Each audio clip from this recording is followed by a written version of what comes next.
listening to the Holy Bible 1-Year Challenge with Master Storyteller Michael Wood, featuring the easy-to-read version and used by permission from Bible League International.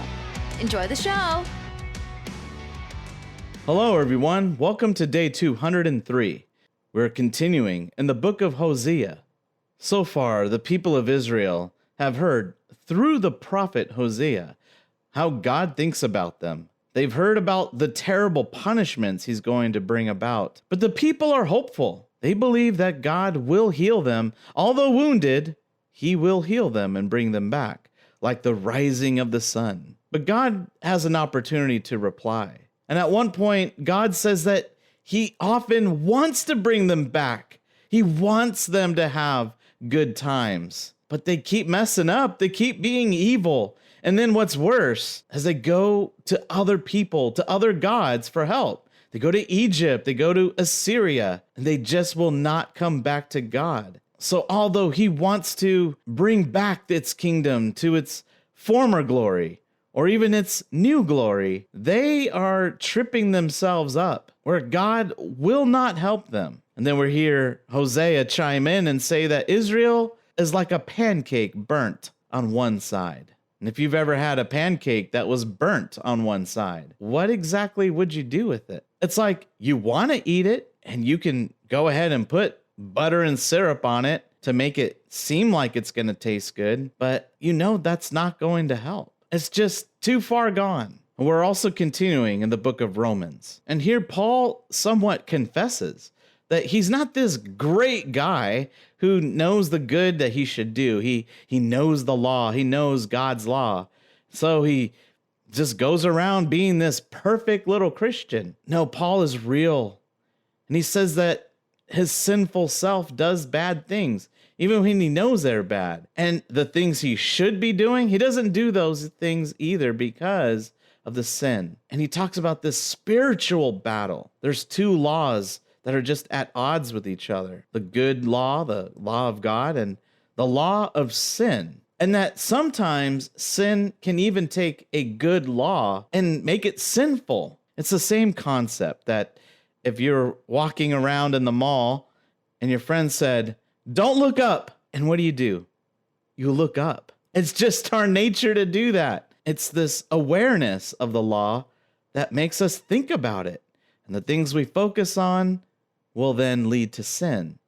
Does it mean it was a bad law? No, it's just our sinful selves. If you enjoy the show, visit me at patreon.com/storymaster. You'll find the link in the description box below.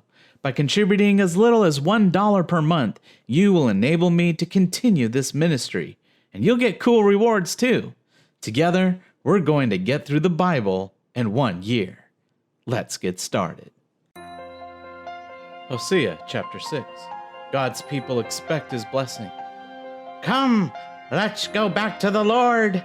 He tore us to pieces, but he will heal us. He wounded us, but he will bandage our wounds. In a very short time, he will heal us. Soon he will give us new life. Then we can live with him. Let's all come to know the Lord. Let's do our best to know him. He will come to us. It's as sure as the rising of the sun. He will come to us like the rain, like the spring rains that water the land. God replies to his people. Israel, what should I do with you? And Judah, what should I do with you? Your love for me vanishes like the morning mist, like the dew that disappears at dawn. So I have sent my prophets to cut you down, to speak words from me that will mean death for you, and everyone will see that my judgment is fair. This is as clear as the morning sun. I want you to show love more than I want your sacrifices. I want you to know me more than I want burnt offerings. As at Adam, my people broke my agreement. There they were unfaithful to me. Gilead is a city full of people who do evil, known for trickery and murder. The priests are like gangs of robbers who hide and wait to attack someone. They murder people who are on their way to Shechem. They do the most horrible things. I've seen a disgusting thing happen in the nation of Israel. Like a prostitute, my people have been unfaithful to me. They have made themselves unfit to come near me. And also for you, Judah, a time of harvest is coming. I have often wanted to bring back the good times for my people. Hosea chapter 7. So many times I have wanted to heal Israel, but all I could see is the evil there. I see Samaria filled with crime. They cheat each other. Thieves break into houses, and bandits roam the streets.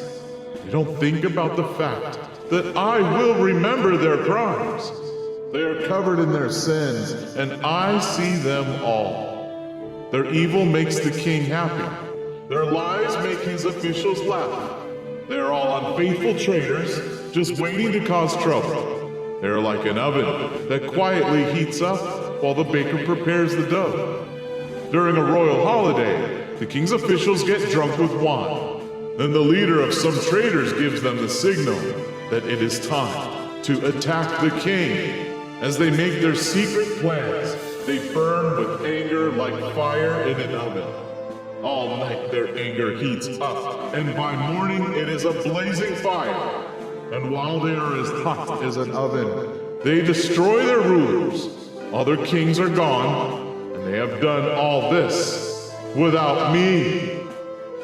Israel and the other nations. Israel has mixed itself with other nations and is ruined, like a pancake left to burn on one side. Foreigners have taken Israel's strength, but he does not know it. He is covered with gray hair, but he does not know it. My people's pride tells me they will fall. They have had many troubles, but they will not return to the Lord their God. They don't look to me for help. They're like a silly dove that has no sense. First they called to Egypt for help. Then they asked Assyria to protect them. But as they fly from one place to another, I will catch them.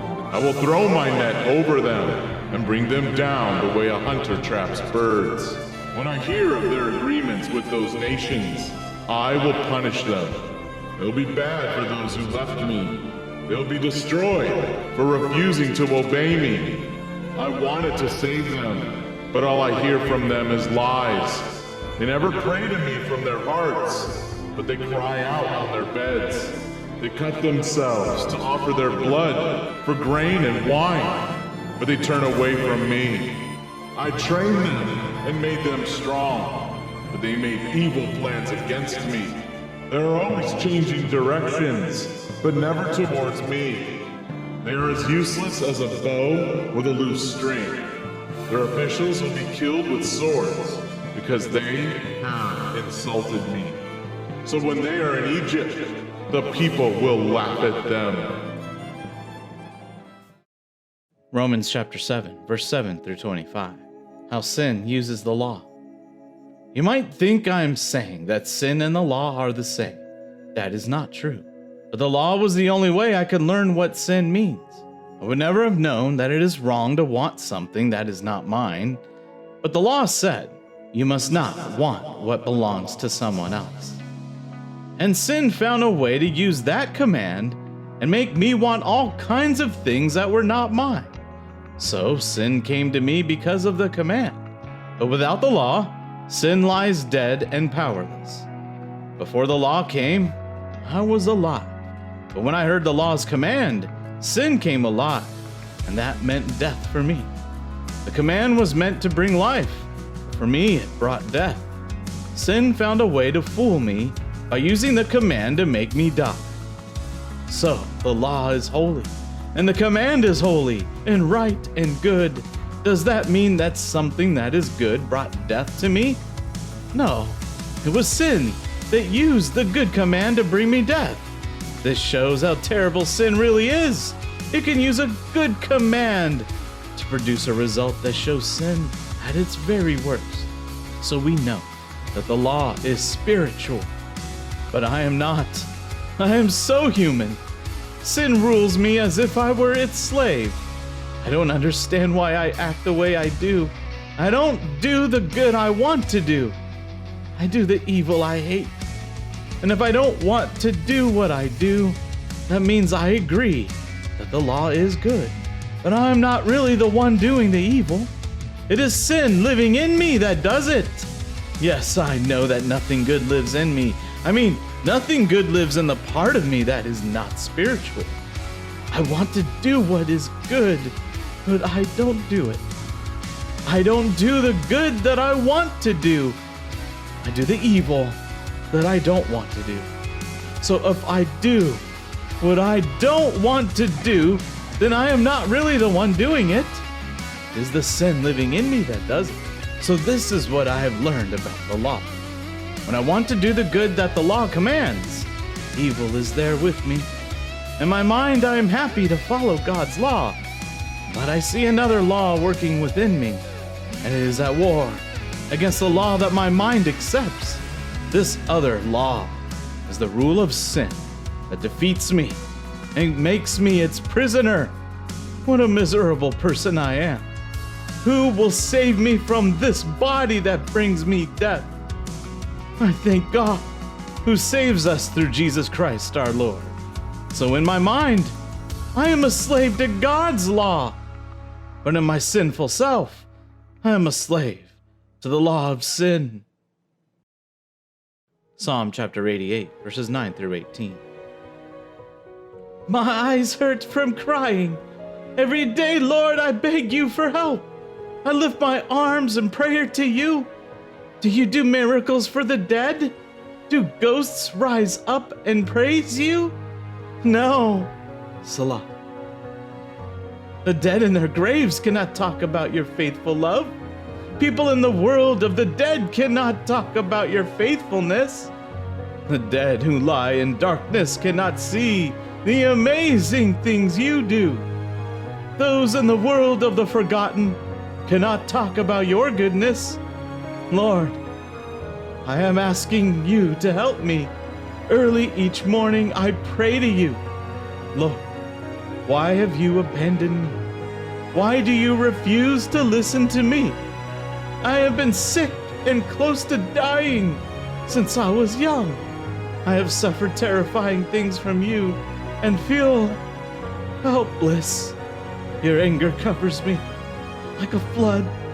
Your attacks are killing me. They surround me on every side.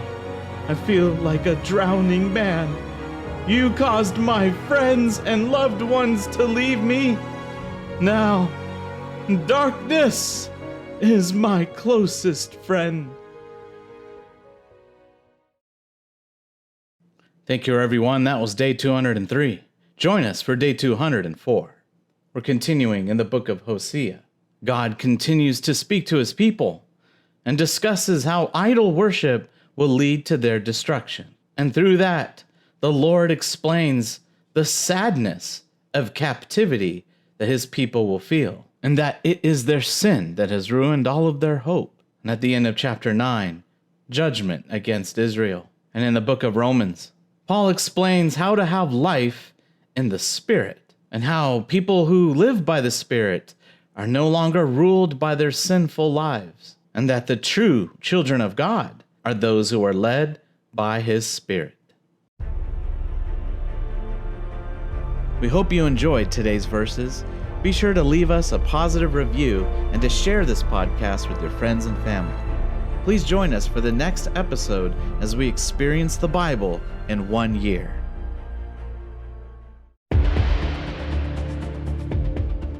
Did you know we offer online courses in creative writing, literature, and web design? Visit us at storymaster.online to learn more.